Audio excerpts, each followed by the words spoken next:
নমস্কার দর্শক বন্ধুরা, কুকিং উইথ লাভ চ্যানেলে আপনাদের সকলকে স্বাগত। আজকে আবারও হাজির হয়ে গেছি ডিমের একটা রেসিপি নিয়ে।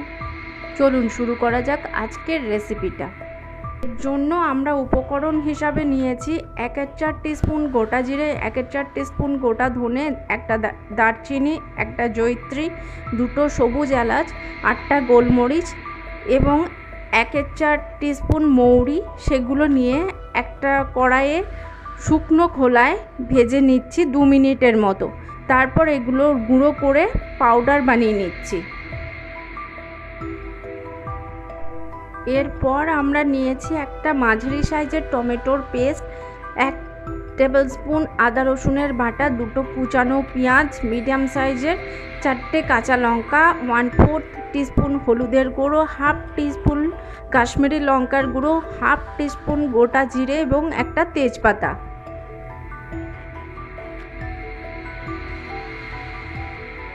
এরপর আমরা 2টো সিদ্ধ ডিম নিয়ে সেগুলো খোলা ছাড়িয়ে ছুরি দিয়ে লম্বালম্বিভাবে চিড়ে নিচ্ছি।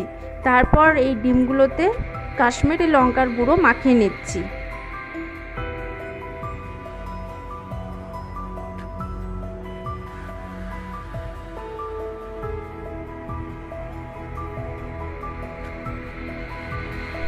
এখন আমরা কড়াই গরম করে তাতে 4 টেবিল স্পুন সর্ষের তেল নিয়েছি।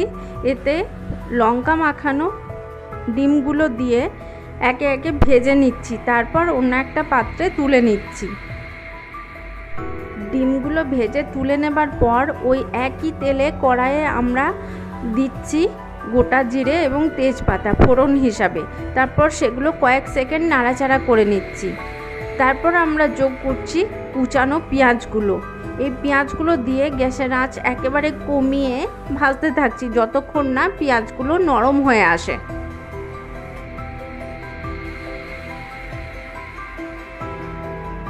এখন আপনারা দেখতেই পাচ্ছেন পেঁয়াজগুলো ভাজা হয়ে গেছে।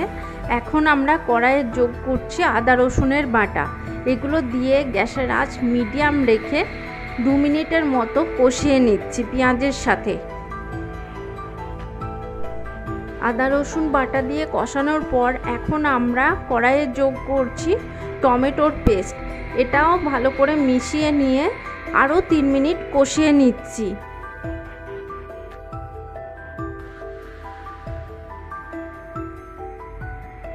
এখন আমরা কড়াইয়ে একে একে যোগ করছি হলুদ গুঁড়ো, কাশ্মীরি লঙ্কার গুঁড়ো এবং শুকনো খোলায় ভেজে রাখা মশলার গুঁড়ো বা ভুনা মশলা। এগুলো পেঁয়াজ এবং আদা রসুন টমেটোর পেস্টের সাথে ভালো করে মিশিয়ে নিয়ে আবারও 2 মিনিট কষিয়ে নিচ্ছি গ্যাসের আঁচ একেবারে কমিয়ে।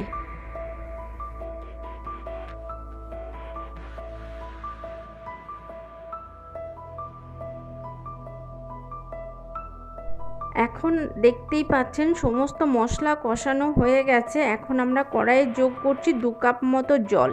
সেই জলটা ফুটে আসলে তাতে স্বাদ মতো নুন যোগ করছি। তারপর আমরা কড়াইয়ে যোগ করছি ভেজে রাখা ডিমগুলো।